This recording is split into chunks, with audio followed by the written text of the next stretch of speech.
Hello everybody, my name is Ashwani Sharma and this is your daily guidance program for SSC JEE 2023। Task देने से पहले आपकी एक common query जिसका answer मैं बहुत बार दे चुका हूँ, लेकिन हर दिन ये किसी ना किसी और डिफरेंट तरीके से आप लोग पूछते हो। आज मैं कोशिश करूँगा कि एक बिल्कुल नए तरीके से आपको एक्सप्लेन करूँ इस चीज़ के बारे में। क्वेरीज़ कि मार्क्स इंक्रीज़ नहीं हो रहे हैं, सिली मिस्टेक्स हो रही है, सिलेक्शन होगा कि नहीं होगा, जीएस कुछ समझ में नहीं आ रहा है, टेक्निकल में 20 नंबर से ऊपर नहीं बढ़ रहे हैं, रीजनिंग नहीं समझ में आ रही है, मतलब ये सब एक तरह की ही क्वेरी है। और इन सब चीज़ों की वजह से ही ये टास्क स्टार्ट किए गए थे, क्योंकि आपके पास एक क्लैरिटी नहीं थी कि मैं ऐसा क्या करूं कि मेरा सिलेक्शन हो जाए। एक सवाल आपके दिमाग में हमेशा से आता है कि मैं ऐसा क्या कर लूं कि सिलेक्शन हो जाए। तो मैंने आपके सामने एक एक प्रोग्राम रखा, डेली गाइडेंस प्रोग्राम। मैंने आपसे कहा कि आप मुझे ये अपने 90 दिन दो पढ़ाई के लिए और सिलेक्शन आपका हो जाएगा। बीच में काफ़ी दिन छूट गए आपके, काफ़ी दिन आपने पढ़ाई नहीं करी, तब भी मैं आपको यही बोलता हूँ कि अभी से भी कंटिन्यू करोगे तब भी बहुत सुधार आ जाएगा आपकी परफॉर्मेंस में। काफ़ी दिन निकल चुके हैं और अभी मैं प्रॉमिस नहीं कर सकता कि आखिरी के 20 दिन में आपका सिलेक्शन हो जाएगा कि नहीं, लेकिन हाँ इतना मैं ज़रूर प्रॉमिस कर सकता हूँ कि अगर आपका लेवल अभी यहाँ पर है तो इतनी ऊपर पहुँच सकता है। सिलेक्शन यहाँ पे भी हो सकता है आपका, यहाँ पे भी हो सकता है, लेकिन ये डेफिनेटली बात है कि जिस दिन से आप स्टार्ट करोगे हर एक दिन आप बेहतर महसूस करोगे। आप हर दिन आपको ऐसा लगेगा कि कल से मैं कुछ ज़्यादा हूँ आज। ये टास्क का यही एम है कि आप पिछले दिन से बेहतर बन पाओ। जब आपके अंदर क्लैरिटी होगी कि मुझे इस डायरेक्शन में चलना है, मैं आपको डायरेक्शन बता रहा हूँ, चलना आपको पड़ेगा, मैं मोटिवेट करके आपको पुश दे रहा हूँ वहाँ पे कि आप आगे बढ़ सको। लेकिन अगर आप बिल्कुल वहीं पर बैठ जाओगे कि मुझे तो कोई खींच के ले जाए, लेकिन ऐसा नहीं हो पाएगा। मैं आपके सामने डेली आपको एक टास्क देता हूँ। मैं आपको क्या बोलता हूँ कि आपके पास सिलेबस है, पूरा ये समंदर है सिलेबस का, आपको इसको नहीं देखना है। आप जब भी इसको देखोगे आपको इसके अंदर दिखेगा जीएस भी है, रीजनिंग भी है, टेक्निकल भी है। टेक्निकल के इतने सारे सब्जेक्ट एक साल से कम में नहीं हो पाती हैं चीज़ें। मैं आपको क्या बोल रहा हूँ, मैं आपको बोल रहा हूँ कि ये जो आपको आज का मैंने टास्क दिया है यही आपका सिलेबस है। आज सुबह से लेके शाम तक आपका ये सिलेबस है और उसके बाद आपका उसी दिन पेपर है। इसको ऐसे मानो, अगर आपने ये सब सिलेबस कंप्लीट कर लिया तो आपका ये पेपर निकल जाएगा। टास्क 57 है, टास्क 57 मतलब ये आपके डेली पेपर हो रहे हैं, डेली एग्ज़ाम हो रहे हैं एसएससी जेई के। अगर आपने पूरे दिन का टास्क कंप्लीट किया तो मतलब आपका शाम के टाइम सिलेक्शन हो गया एसएससी जेई में। ये इतनी सी छोटी सी बात है, आपको पूरे समुंदर में नहीं झांकना है। आपको मैं एक गिलास भर के पानी दे रहा हूँ, बस उसको पीना है, समुंदर नहीं पी सकते आप। आपको एक गिलास पानी पीना है डेली मेहनत करके। आपको कुछ और देखना ही नहीं है कि सिलेबस में क्या क्या चीज़ें हैं, जीएस कितना बड़ा है, टेक्निकल कितना बड़ा है, रीजनिंग में क्या क्या टॉपिक्स हैं। आपको सिर्फ ये सामने दिख गई चीज़ें, जैसे हिस्ट्री में pre historic and Indus valley. Indus valley खुद से पढ़ने चलोगे पता नहीं कितना टाइम लगेगा। मैं क्या कह रहा हूँ आपको कि आपको सिर्फ आधा घंटा देना है। इंदस वैली में जितनी साइट्स हैं उसको एक बारी के लिए देख लो। कालीबंगा है, हड़प्पा है, मोहनजोदारो है, ठीक है, इतनी सारी आपके पास साइट्स हैं। आप हर एक चीज़ को नहीं पढ़ सकते, लेकिन आधे घंटे में जितना आप पढ़ सको उतना आप पढ़ लो। उसमें आपको 4 साइट्स याद हो, वो कौन सी नदी के किनारे हैं वो याद हो, या उनके जो उत्खनन करता हैं वो याद हो, वहाँ पे क्या क्या चीज़ें मिली, आप एक बार ऊपर ऊपर से देख सकते हो। अभी आपको इंदस वैली के बारे में कोई भी नॉलेज नहीं थी, आज आपने अगर 30 मिनट पढ़ा इसको तो एटलीस्ट आपको 2-3 साइट के बारे में तो पता चलेगा। मेरी कोशिश ये है कि आपका ओवरऑल डेवलपमेंट हो। ऐसा नहीं कि आप कुछ एक चीज़ आपने पढ़ ली बहुत अच्छे से और बाकी चीज़ों के बारे में कुछ नहीं पता। अगर आपका सिलेक्शन रुकेगा तो वो इसलिए रुकेगा क्योंकि आपको बेसिक चीज़ें भी नहीं पता होंगी। बेसिक चीज़ें तब पता चलेंगी जब हर एक टॉपिक के बारे में आपने एटलीस्ट कुछ कुछ देखा होगा। जो क्वेश्चंस होते हैं 50 में से जीके में से 15-20 क्वेश्चन तो ऐसे आएंगे जो बिल्कुल अगर आपने टॉपिक को देखा हुआ भी है तब भी आप वो क्वेश्चन कर दोगे। अब जैसे ये बहुत सारे क्वेश्चन आपने पूछे थे, इनके बारे में बताते हैं। ऐसा करते हैं, पहले आपको टास्क दे देते हैं आज का, फिर इसको आगे डिस्कस करते हुए चलेंगे। ये जो टॉपिक है, क्योंकि ये बहुत बड़ा टॉपिक है, तो पहले आपका टास्क आज का जो है, हिस्ट्री में आपको pre historic and Indus valley ये पढ़ना है। फिजिक्स में आपको फोर्स एंड प्रेशर पढ़ना है। केमिस्ट्री में एसिड बेस एंड साल्ट्स।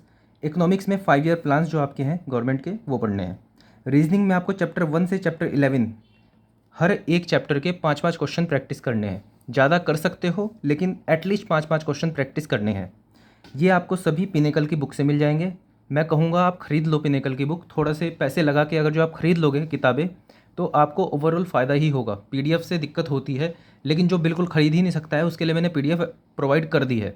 लेकिन अगर आपके पास पैसे हैं, आपके पास रिसोर्सेज हैं, तो प्लीज़ इन पैसों को मत बचाइए, आप इनको इस्तेमाल करिए अपनी रिसोर्सेज जो भी आपके पास हैं। क्योंकि ओवरऑल जब आप इतने पैसे कमाओगे तो आपके सामने कुछ भी नहीं होगा। ये मतलब सिर्फ 100-200 रुपये के लिए अपना सिलेक्शन मत रोकिए। आप जो भी किताब आप खरीद सकते हो खरीद लो। नॉन टेक में आपको ये पढ़ना है। टेक्निकल में आपको एनवायरनमेंट के अंदर क्वालिटी पैरामीटर्स ऑफ वाटर पढ़ना है। अब ये आप चैप्टर को इस चैप्टर को मैंने कई बार दिया है आपको पढ़ने के लिए, एटलीस्ट 2-3 बार तो दे चुका हूँ मैं। अब इस चैप्टर के अंदर क्या करना है आपको, अब ये आपके पास अपॉर्चुनिटी है कि आपके सामने चैप्टर आया। वैसे आप पता नहीं कब पढ़ते इस चैप्टर को, आपके सामने आता भी पेपर से पहले कि नहीं।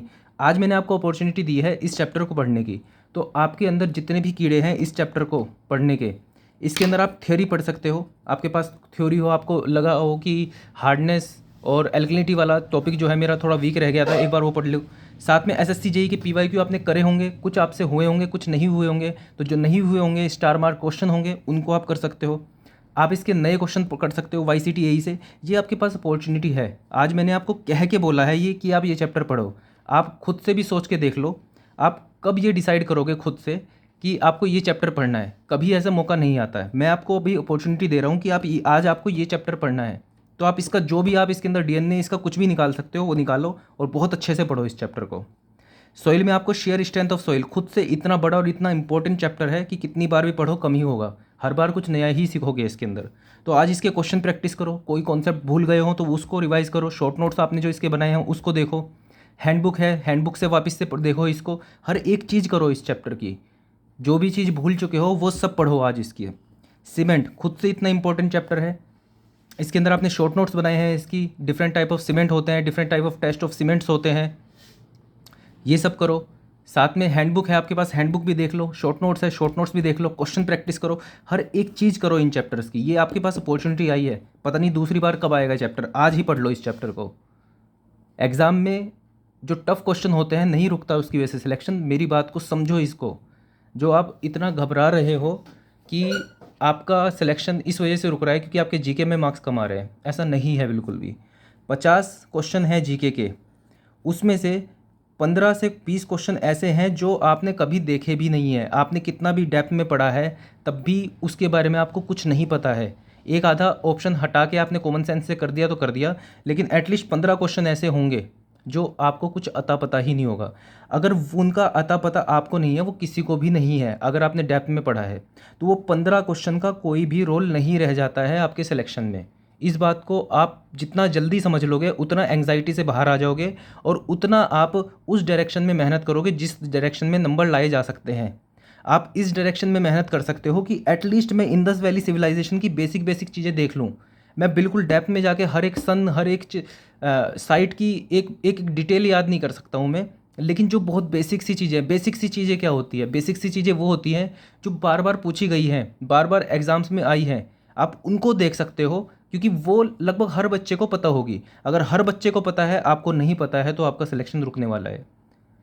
तो इस चीज़ को मैं बहुत प्यार से आपको समझा रहा हूँ, आप समझो इस बात को कि जो बेसिक चीज़ें हैं उन पर ध्यान दो। बहुत एक्स्ट्रा ऑर्डिनरी घुस के विशेषज्ञ बनोगे एक एक टॉपिक का तो कुछ भी हाथ नहीं लगेगा, वो आप याद भी नहीं रख पाओगे उन चीज़ों को। तो जो मैं टॉपिक्स दे रहा हूँ अगर उनको भी डेली एटलीस्ट आधा आधा घंटा भी पढ़ लोगे तब भी जीके में बहुत अच्छे मार्क्स आ जाएंगे। अगर 50 में से ये सब टास्क करने के बाद 50 में से 20 से 25 मार्क्स भी आपके आ रहे हैं तो मतलब आप टॉपर के भी उतने ही आएंगे। अगर टॉपर के आ रहे हैं 35 नंबर तो उसने कुछ अलग से ही बहुत ज़्यादा पढ़ लिया था, मे भी उसने कॉम्प्रोमाइज़ किया हो टेक्निकल के साथ या रीजनिंग के साथ। तो आपको इतना कॉम्प्रोमाइज़ नहीं करना है। ये तो खुश हो जाओ आप इस चीज़ में कि जीके का पेपर जितना ज़्यादा टफ आएगा आपका उतना फ़ायदा होगा इसमें। जीके का पेपर टफ आया, 20-25 क्वेश्चन ऐसे आ गए जो किसी को पता ही नहीं, हवा भी नहीं लगी उनकी किसी को, तो आपके लिए फ़ायदा है उसमें कि वो 20 क्वेश्चन आपने मेहनत कम की थी वो तो कोई भी नहीं कर पाया क्वेश्चन, तो वो आपके लिए बोनस ही है। वो जिसने बहुत अच्छे से पढ़ा है उसका वो भी नहीं कर पाया। आपको सिर्फ इस चीज़ पे ध्यान देना है कि जो बेसिक चीज़ें हैं मैं वो उतना पढ़ूंगा। आप सिर्फ बेसिक बेसिक भी पढ़ोगे तब भी सिलेक्शन हो जाएगा। इस चीज़ को समझने की कोशिश आप करो। मैं रोज़ आपको यही चीज़ समझाता हूँ, ये जो मैं आपको टास्क देता हूँ रोज़ मैं यही कहता हूँ कि अगर आपने हर दिन बहुत अच्छे से पढ़ाई की, अपना जो टाइम है यूटिलाइज़ किया पढ़ाई के लिए, ये 1-2 महीने के लिए शुरू से आप पढ़ रहे हो, तब भी सिलेक्शन हो जाएगा। सिलेक्शन तब रुकेगा जब सिर्फ एक्शन नहीं लोगे, सिर्फ सोचते रहोगे, पूरा दिन निकाल दोगे कि यार जीके कितना बड़ा है, जीके तो मैंने कुछ पढ़ा है नहीं, मुझे तो कुछ आता नहीं, टेक्निकल में नंबर कम आ रहे हैं, सिली मिस्टेक हो रही है। यार प्रैक्टिस करो ना, सिली मिस्टेक तब कम होंगी ना।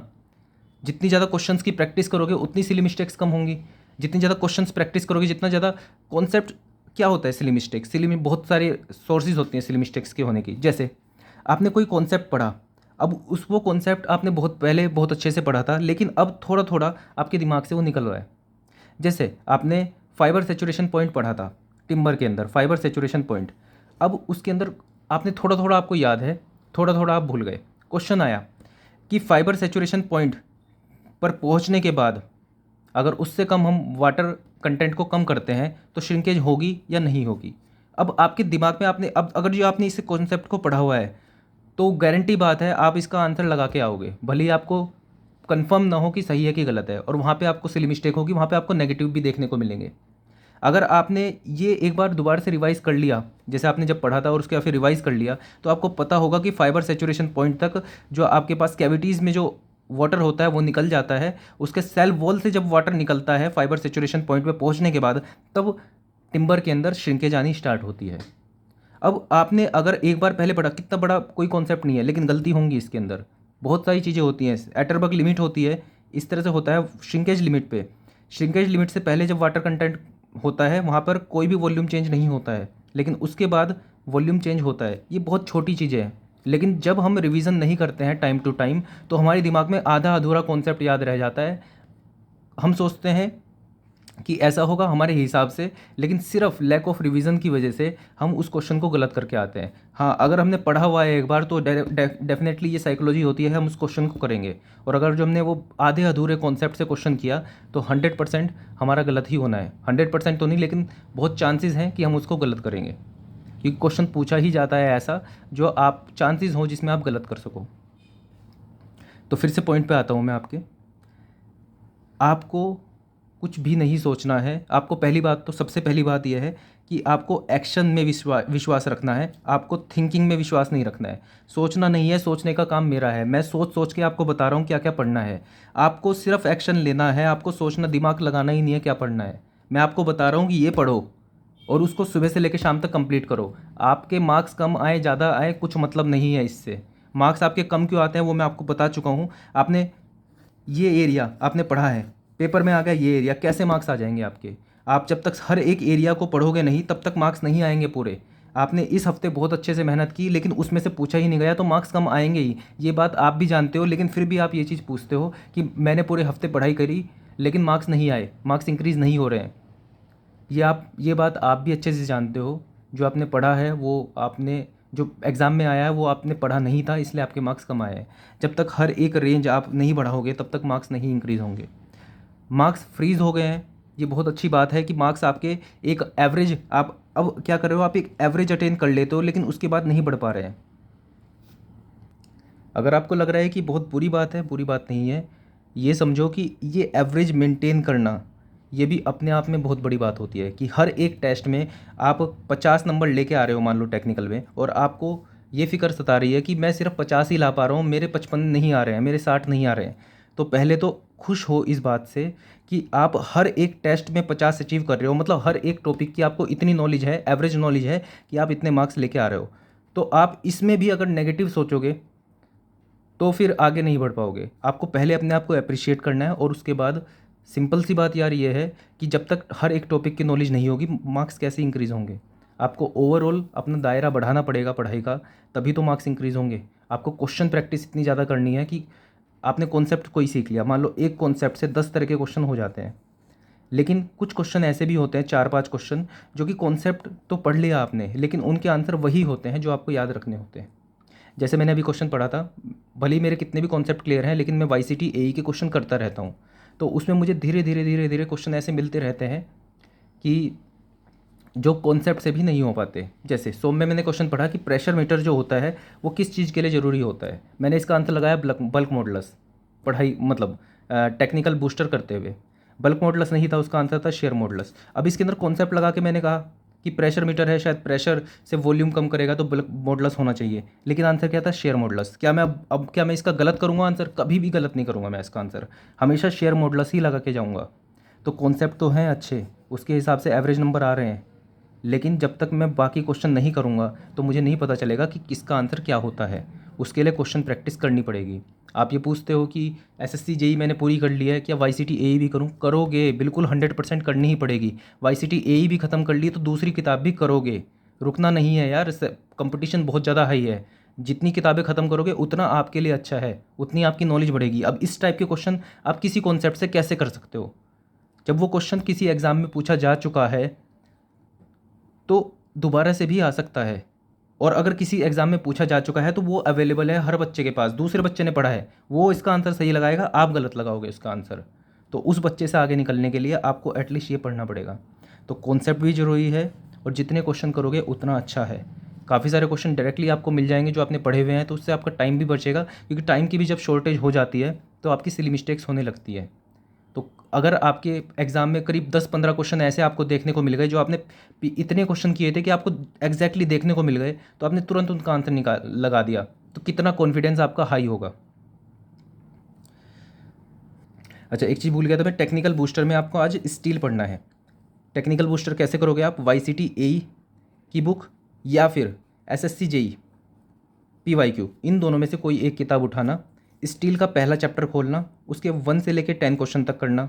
सेकंड चैप्टर खोलना, 1 से लेकर 10 तक के क्वेश्चन करना। थर्ड चैप्टर खोलना, 1 से लेकर 10 तक के क्वेश्चन करना। ऐसे ही हर चैप्टर के 10 क्वेश्चन करना। फ़ायदा क्या होगा इससे? इससे फ़ायदा ये होगा कि आज आपके पास मौका है कि पूरी स्टील को रिवाइज़ करने का। कोई चैप्टर जो आपने नहीं पढ़ा, जैसे आपने प्लास्टिक एनालिसिस नहीं पढ़ा है अब तक, तो उसके 1 से लेकर 10 क्वेश्चन करने का आपके पास मौका है। आप एटलीस्ट 1 से लेकर 10 तक क्वेश्चन तक जाओगे तो आपको एटलीस्ट कुछ चीज़ें ऐसी पता चलेंगी जो आप तभी के तभी सीख सकते हो। वैसे आप पता नहीं कब उसको पढ़ते, लेकिन आज सीख सकते हो। जैसे सिंपल, ये क्वेश्चन इतनी बार पूछा गया है, गेट में पूछा गया है, कि इस केस में जो हमारे पास लोड होता है, लोड बीच में लगा है डब्लू, तो इस केस में हमारे पास जो हमारे पास कोलैप्स लोड होता है वो क्या होता है। तो इसमें सीखोगे अभी आप कि यहाँ पे ये होता है, इस तरह से टूटता है। यहाँ पे एम पी यहाँ पे 2 थीटा आ जाता है, MP into 2 theta plus MP is equal to W, ये L/2 है, L/2 थीटा, 3 MP थीटा बराबर WL/2 थीटा। तो WL इजिकल टू 6 MP/L। इतना सा क्वेश्चन गेट में 4-5 बार पूछा गया है, और इसके साथ साथ जो UDL वाला है वो भी बहुत बार पूछा गया है। तो ये आप अभी के अभी देख लोगे, सीख लोगे। अलग से पता नहीं कब पढ़ते, प्लास्टिक एनालिसिस पूरा पढ़ने जाते एक दिन निकल जाता। अभी इन 10 क्वेश्चन से क्या होगा कि आपको ये पता चल गया कि हाँ, इस टाइप का क्वेश्चन पूछा जाता है। सिर्फ वही वही आपने सीख लिया, वो कॉन्सेप्ट सीख लिया। हाँ, ऐसी बात बिल्कुल ये है कि ये नहीं कि आपने सीधा 6 MP/L याद कर लिया, ये तो याद करना ही है कि इस केस में 6 MP/L होता है, लेकिन इस कॉन्सेप्ट को भी सीखो साथ के साथ। और बिल्कुल मेहनत लगेगी इसमें, थोड़ी ज़्यादा लगेगी। ऐसा नहीं है कि ये बहुत आसान चीज़ें हैं जो मैं आपको दे रहा हूँ, लेकिन अब लेट स्टार्ट किया, मेहनत तो ज़्यादा करनी पड़ेगी। और दूसरा, कंपटीशन हाई है, तो मेहनत नहीं करोगे तो फिर तो कहीं भी स्टैंड नहीं करोगे। जब तक डिज़र्विंग नहीं बनोगे तब तक सिलेक्शन नहीं होने वाला है। मैं सिंपैथी ज़रूर दे दूँगा आपको कि कोई बात नहीं, हो जाएगा, लेकिन बिना डिज़र्विंग बने नहीं होगा सिलेक्शन। आपको मेहनत करनी पड़ेगी, डेली मेहनत करोगे, मार्क्स के पीछे मत भागो। एक कोट है कि तितलियों के पीछे मत भागो, पौधे लगाओ। तो किसी भी कंटेक्स्ट में ले सकते हो इस चीज़ को कि तितलियों के पीछे मत भागो, पौधे लगाओ। पौधे लगाओगे तो अपने आप तितली आएंगी। मैं एक कंटेक्स्ट आपको इसका ये बता रहा हूँ कि डेली जो मैं आपको ये टास्क दे रहा हूँ, डेली अगर जो इस टास्क को कर लोगे तो ये पौधा लगाना हुआ, नॉलेज का पौधा लगाना हुआ, तितलियाँ यानी कि मार्क्स अपने आप ही आएंगे। ये समझाना मैं रोज़ लगभग समझाता हूँ, इस चीज़ को हर एक क्वेरी में बताता हूँ। आज मैंने कोशिश की कि मैं और अच्छे से इस चीज़ को समझा पाया। आपको और कुछ नहीं सोचना है, फिर से मैं रिपीट कर रहा हूँ, जो मैं टास्क दे रहा हूँ डेली के डेली करते रहो, हो जाएंगे सिलेक्शन।